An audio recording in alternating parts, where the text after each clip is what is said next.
부산 양정 1구역의 분양 과연 완판할까라는 내용인데, 오늘은 부산에 조정 해제되고 난 이후에 첫 분양단지가 바로 부산의 양정 1구역입니다. 그래서 여기 곳이 양정 자이더샵 SK뷰라는 아파트인데, 이것이 앞으로 부산시장의 분양시장에 있어서의 바로미터가 될 것이다. 저는 그렇게 보고 있습니다.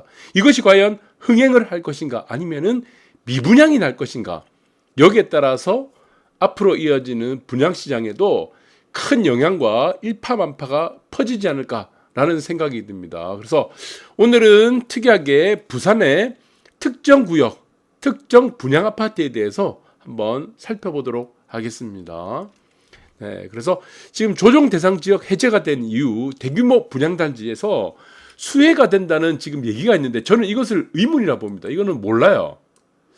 자, 이것이 왜 모르냐면은 이 전매 제한이 지금 조정 지역 해제가 된다고 하더라도 광역시죠. 네, 부산은 광역시입니다. 광역시는 전매 제한이 되지 않습니다. 해제가 되지 않아요. 네, 이거는 등기 치기 전까지는 해제가 안 된다. 네, 이렇게 보시면 될 것 같습니다. 그래서 조정 지역이 해제된 이후 첫 번째 단지가 어디입니까? 네, 지금 그림에 보이는 지금 여기서 보시면은 사람들이 모델하우스를 지금 방문하고 있습니다. 이 부산 연제구. 네, 여기입니다. 그래서 양정자이 더샵 SK뷰라는 곳이다 라고 보시면 되는데, 자, 이 주변에 보시면은 지금 단지들이 추진하고 있는 단지도 있겠죠. 계획하고 있는 단지, 그리고 연산 3구역 입주 준비하고 있는 단지들이 굉장히 많습니다. 계획하고 있는 곳도 있죠. 3구역도 있고. 그리고 왼쪽에 보시면은 네, 촉진 3, 예, 오른쪽으로 또 왼쪽에 보시면은 촉진 1-1, 밑으로 보시면은 범천구역하고 네, 범일구역들, 범천 1-1도 있고 범천 2구역도 있고, 지금 네, 저 문현구역도 있죠. 네, 문현구역도 뿐만이 아니고 물량들이 어마어마하게 많습니다. 자, 이러면 지금 이게 첫 스타트가 되는 곳이 조정지역 해제된 이후 처음으로 분양하는 곳이 양정자이 SK뷰죠. 이곳이기 때문에 여기에 흥행에 따라서 나머지 구역들이 영향을 받을 가능성이 매우 높다. 그래서 이 부산의 분양단지 첫 조정 해제된 이후 여기를 분석하는 것은 매우 의미가 있다고 보고 있습니다. 의미. 네, 그래서 여기서 만약에 미분양이 난다 그러면은 앞으로 분양이 나고 계획하고 있는 구역들이 있을 겁니다. 촉진부터 시작해서 범천, 범일, 문현, 그리고 동래권, 연제권, 네, 순차적으로 전부 다 영향을 받을 수 있습니다. 자, 그리고 지금 여러분들이 보시면 아시겠지만 여기는 이제 내륙 쪽이죠. 내륙의 한 가운데예요. 여러분들이 보시면은 내륙이라는 곳이 있죠. 이제 글자를 제가 잘 못 쓰는데 내륙이라는 곳고 같이 있고 곳이 있고, 이 해안 쪽이 있습니다. 해안. 이게 지금 서로 상극입니다. 상극. 앞으로 분양시장도 마찬가지지만 이 상극이 될 가능성이 커요. 그래서 우리가 양극화라는 문제는 여러분들이 이제 이 단계가 있습니다. 첫 번째 단계 양극화가 무엇입니까? 아파트 간의 양극화예요. 이미 지어진 아파트 간의 양극화. 두 번째는 무엇입니까? 네, 임대차 시장이 양극화입니다. 임대차. 임대 시장이 양극화입니다. 그러니까 전월세, 월세죠. 전월세 시장이죠. 네, 여기서 양극화가 벌어지고, 자, 세 번째가 무엇입니까? 이 분양 시장이 양극화입니다. 제가 이거는 작년부터 말씀드렸어요. 분양 시장 양극화 난다고. 가장 무서운 것이 무엇입니까? 이게 분양 시장 양극화예요. 기존의 아파트의 양극화는 무서운 게 아니에요. 이건 뭐 어쩔 수 없으니까. 입지라는 차별적인 요소가 있으니까. 그런데 분양시장의 양극화가 돼버리면 무엇이 나타나죠? 이 미분양이 납니다. 그래서 이게 일파만파 굉장히 무서운 거예요. 자, 그런데 지금 양정자이 더샵 SK뷰, 이 기름이 너무 기네요. 그래서 이 단지가 흥행에 따라서 나머지 단지들이 영향을 받는데, 그런데 이게 중요한 게 하나 있습니다. 네, 이게 두 가지 정도가 우리가 보게 되면은 이 두 가지 정도 중요한 사항들이 있죠. 네, 이것이 뭐냐? 내륙 쪽에 있는 아파트 같은 경우는, 자, 여기서 가장 아파트에서 있어서의 좋다 나쁘다를 판별하는 기준은 무엇입니까? 딴 게 없습니다. 이 신축이에요, 신축. 그러니까 하나의 우리가 지금 바운더리 안에, 구역 안에서 신축이 등장했어. 그러면 이게 1등이 되는 거예요. 네. 그 다음에 또 신축이 나왔어. 그러면 이 기존에 있던 신축은 2등이 되는 겁니다. 딴 게 없습니다. 네. 왜 그렇습니까? 희소성과 한정성이라는 것이 자체가 아예 없기 때문에 그런 겁니다. 희소성과 한정성이 없는, 특히 내륙 쪽에 있는 곳은 신축이냐 아니냐에 따라서 그 아파트를 판별하는 기준이 되는 겁니다. 그렇게 되는 거죠. 그 다음에 해안 쪽을 보시면은 어떻습니까? 한강변, 해안 쪽. 네, 이곳은 뭐 광안대교 뷰 이런 곳들은 어떻습니까? 입지 자체가 희소성을 가지죠. 희소성. 이런 아파트들은 연식에 영향을 받는 것이 아닙니다. 내가 그 위치가 이 아파트가 가진 위치가 희소성과 한정성을 얼만큼 가지고 있느냐에 따라서 그 아파트의 가치를 가진다는 겁니다. 그래서 서울 쪽에 보시면은 뭐 한남더일 아니면은 뭐 지금 뭐 압구정 쪽, 반포 쪽, 여의도권, 성수권, 한남 쪽, 뭐 한남더일, 한남더일도 있고 나인원 한남도 있고 그곳은 어떻습니까? 매물이 나오는 즉시 다 신고가입니다. 그래서 그것은 희소성과 한정성을 받는 곳이다. 그러니까 내륙 쪽에서 판별하는 기준은 그 아파트가 신축이냐 아니냐에 따라서 1등, 2등이 갈려진다. 이렇게 보시면 되고 또 하나 무엇입니까? 지금 내륙 쪽에서 가지는 이제 이게 첫 번째고 두 번째 이유는 무엇입니까? 이것이 분양가가 얼마나 착하냐에다 착한 것인가. 착한 가격을 가지냐 아니냐에 따라서 이것이 흥행을 가지냐 실패를 하냐. 네, 여기서 판가름 나게 된 거죠. 이게 굉장히 또 중요한 게 되는 겁니다. 일반적으로 우리가 분양을 하게 되면은 네, 인근 시세의 80% 이하가 돼야 됩니다. 80% 이하. 그런데 지금 양정자이 더샵, 양정 더샵이 아니고 양정자이 더샵 SKB 같은 경우는 이 단지 신축 아파트가 지금 신고가예요, 이미. 네, 이게 가장 비쌉니다, 지금. 신고가가 아니고 이게 가장 비싸다. 그래서 인근 단지에 비해서 80%가 적어야 되죠. 네, 우리가 50% 미만 단지들은 로또 분양이라고 합니다. 로또 분양이 아니고, 네, 이 인근 단지보다 가장 비싼 아파트의 분양가가 되는 겁니다. 그러면 여기서 이제 문제가 되는 것은 양정 1구역에서도 문제가 있어요. 왜? 분양가가 그만큼 올라가는 이유가 원가가 올랐기 때문이죠. 원가, 자재가. 네, 이런 부분을 반영하다 보니까 그리고 사업성 이런 부분들을 반영을 하고 그리고 기존에 있는 조합원들이 손해날 수는 없잖아. 그러다 보니까 이제 분양가가 올라갈 수밖에 없는데 자 여기서 결정하는 것은 무엇입니까? 인근 단지에 비해서 양정 자이 더샵 양정 1구역이 얼만큼 착한가 라는 부분들이 저는 이것이 흥행을 결정하는 가장 큰 요인이라고 보고 있습니다. 그래서 여러분들 이 부분들을 잘 보셔야 되겠죠. 그래서 가장 좋은 물건이 뭡니까? 콩나물을 사더라도 다른 곳보다 싸면 무조건 1등 하는 겁니다. 네, 그것이 바로 가격 경쟁력이 되는 거죠. 그런데 양정자이 더샵 SKB 너무 긴데요. 이곳은 가격 경쟁력은 없습니다. 인근 단지에 비해서 시세가 80% 미만이 아니죠. 자, 그래서 여러분들이 보시면은 지금 여기서 뭐 지금 양정 1구역입니다. 그래서 여기서 이제 기본적인 분양가도 있을 거예요. 네, 분양가도 있을 거고 1번. 그다음에 보시면 확장비도 있을 겁니다. 확장비. 다 이제 계산이 될 겁니다. 그 다음에 우리가 에어컨, 시스템 에어컨, 네, 에어컨, 뭐 시스템 에어컨도 있겠죠. 그 다음에 중도금 유의자도 있을 겁니다. 유의자.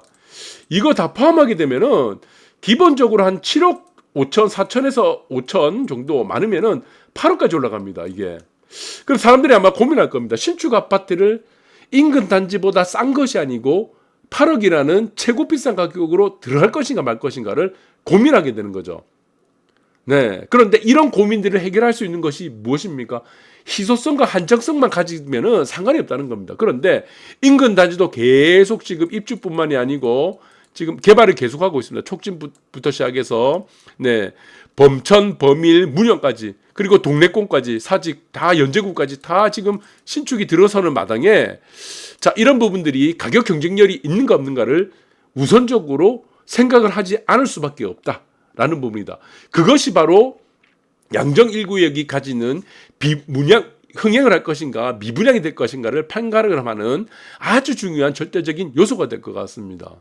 그럼 마찬가지로 촉진도 마찬가지죠. 촉진 3구역도 마찬가지지만 이것을 고급화한다고 해서 이게 지금 분양이 완판될 수 있냐 이 부분도 지금 문제가 되는 거예요.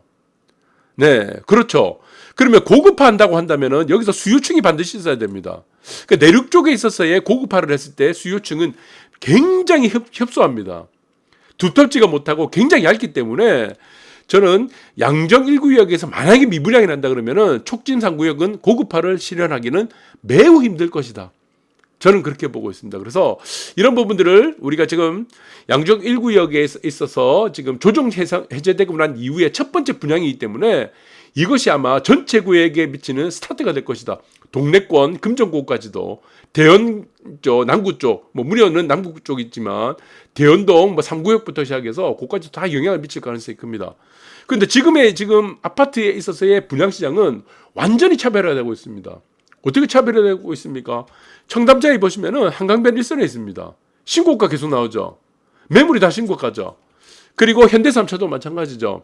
네, 현대 영동대구 그쪽에 있는 지금 이 현대 3차 같은 경우는 다른 뭐 1, 2차 비해서 대지집은 좀 작지만 네, 지금 여기가 지금 그래도 지금 보시면은 조망이 어느 정도는 괜찮습니다. 네, 그래서 62동, 63동부터 시작해서 그 조망이 괜찮기 때문에 신고가를 계속 나오는 거죠. 그러니까 지금의 지금 대지 지분이라는 문제뿐만 아니고 이 조망이 우선순위가 되는 겁니다. 한강변에 1선에 있는 아파트, 압구정 현대 3차. 그리고 반포주공도 마찬가지죠. 전부 다 지금 신고가를 치는 것이 공통점이 무엇입니까? 여의도권의 3부 아파트부터 시작해서 지금 뭐 성수권 아니고 한남권 모두가 한강변입니다. 한강변의 1선이에요. 부산권은 어떻습니까? 대우 트럼프 월드 마린 또 신고가 쳤습니다. 신고가를 쳤는데 특이해요. 22억 1,500만 원이 올랐습니다. 22억. 이것을 이렇게 만들면서 신고가를 쳐버렸어요. 6개월 만에. 네, 그러니까 대단한 거죠. 그 다음에 지금 LCT도 마찬가지입니다. 해안 일선이죠. 네, 광대비가 보이는 이제 해안 일선에 신고가를 쳤는데 이전에 보시면은 레지던스가 95억에 신고가 쳤습니다. 95억에.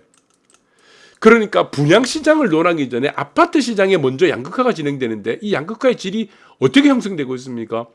서울은 한강변을 중심으로 해서 양극화를 되고 있는 거고 부산은 광안대교 조망이 가능한 해안변을 중심으로 해서 양극화가 진행된다고 있다. 그 양극화가 진행되는 순서가 결국에는 어떻게 진행된다고 했죠? 네, 임대차 시장의 양극화가 진행되고 그 다음에 맨 마지막으로 분양시장의 양극화가 되기 때문에 내륙 쪽에서 진행되는 분양시장이 흥행을 가지냐 못하느냐는 이 양극화도 따라가지 피해갈 수는 없다고 보고 있습니다. 한쪽에서 만약에 미분양이 터지면은 내륙 쪽 일대는 전부 다 미분양이 될 가능성도 여러분들이 염두에 두셔야 된다는 거죠. 그러나 부산도 어떻습니까? 해안가를 중심으로 해서는 네, 지금 경쟁률이 굉장히 지금 높아질 가능성이 크다. 몰리기 때문에. 자, 이런 부분들은 자산을 해지하는 수단이죠. 손실을 회피하는 수단으로 해안 쪽으로 몰릴 가능성이 크다는 것을 의미합니다. 네, 그렇게 보시기 바라고 지금 이제 주로 이제 보시면은 여기 이제 해안변을 중심으로 해서 광안등을 중심으로 한 이제 우동, 뭐 중동, 그리고 남천동, 그리고 지금 뭐 광안동 일대, 남구 쪽 일대, 대연동 일대가 이곳이 이제 보시면은 뭐 1선이 될 것 같아요. 1선. 네. 그러니까 1등급을 주류로 한 양극화의 이제 기준점이 될 것 같고 나머지 구는 어떻습니까? 제 나머지 동 같은 경우는 지금 밑에 뭐 대연산 구역뿐만 아니고 이 구역들 다 있죠. 네, 지금 양정도 구역도 있고 여기 지금 촉진 구역이 또 전부 다 지금 재개발하고 있는데 이게 지금 다 종래권도 말씀드린 대로 전부 다 지금 재개발을 다 하고 있습니다.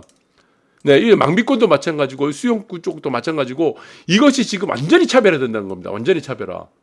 그러니까 내륙 쪽에서 진행되는 분양들 입주뿐만이 아니고 아파트 양극화는 이 지금 광안대교를 중심으로 한 이 해안변을 중심으로 한 아파트하고는 완전히 결이 달라진다는 거죠. 한쪽에서 미분양이 치는데 한쪽에서는 어떻습니까? 신고가 치는 현상들. 이거는 제가 작년부터 계속 말씀드렸어요. 어떻게? 어디서 줄을 이룬다고 했습니까? 서울, 부산. 네, 서울, 부산에서만 이런 현상이 나타난다는 겁니다. 도시 중에서는 서울, 부산만 이런 현상이 나타납니다. 세종이라든가 대구라든가 뭐 대전이라든가 이런 곳은 안 나타납니다. 왜 그렇습니까? 희소성을 받는 입지가 없기 때문입니다. 서울과 부산만 희소성이 받는 입지가 존재하기 때문에 이런 현상이 난다는 거죠. 그래서 여러분들이 두 부류를 잘 보셔야 됩니다. 두 부류. 해안 쪽에서 나타나는 부류와 아니면 내륙 쪽에서 나타나는 분양시장 아니면 기존의 아파트에 나타나는 변화들은 완전히 결이 다르기 때문에 나타나는 현상들 자체가 다르기 때문에 이것이 분양시장이라 하더라도 신축 아파트라 하더라도 이러한 양극화는 피할 수가 없다는 부분들을 일단은 여러분들이 참고를 하시고 접근을 하시는 게 좋습니다. 그리고 지금 입주하는 아파트들 입주뿐만이 아니고 지금 뭐 온천 4구역도 마찬가지죠. 굉장히 지금 분양을 잘한 겁니다. 지금 온천 4구역이 만약에 지금 이제 금정구 쪽 동래권이죠.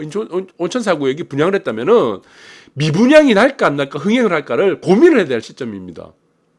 저는 그렇게 보고 있습니다. 그래서 여기서는 여러분들이 분양하는 아파트를 청약을 할 때는 자, 인근 단지에 비해서 가격 경쟁력이 있는가, 아니면은 내가 입주할 시점에 있어서의 양극화에 있어서 어떤 쪽에 속하는 것인가 라는 부분들을 우선적으로 생각하고 접근하시는 부분들이 맞다고 보고, 청약통장은 어떻게 써야 됩니까? 네, 청약통장을 쓰고 나면은 이게 다시 못 씁니다. 왜 그렇습니까? 전매 제한이 안 되기 때문에, 전매 제한이 되기 때문에, 네, 광역시는 지금 등기 시기적 입주하는 등기 시점까지는 전매 제한이 되어 있습니다. 그래서 청약통장 관리도 잘해야 될 것 같습니다. 어쨌든 저는 양정 1구역이 흥행을 할지 미분양이 될지 모르겠습니다. 저는 모르겠어요.